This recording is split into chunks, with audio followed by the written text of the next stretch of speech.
Көне түркі күнтізбесі. Ежелгі түркілер 12 жылдық айналым күнтізбесін қолданған. Бұл күнтізбе туралы ежелгі түркі ғалымы Махмуд әл-Қашқаридың қолжазбалары мен еңбектерінде де айтылып өткен.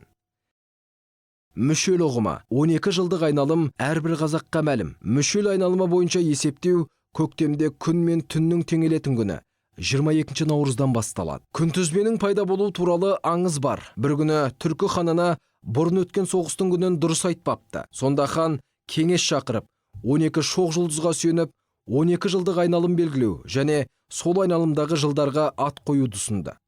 Халық ханды қолдады. Кейінірек хан барлық жануарды өзенге қарай айдауды бұйырды.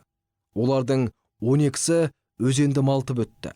Ең бірінші өзенді Тышқан малтып өтті. Сол үшін бірінші жылға соның атын беріп, Тышқан жыл деп атады. Қалған 11 жыл өзенді малтып өту реттілігіне қарай басқа жануарлардың атымен аталды.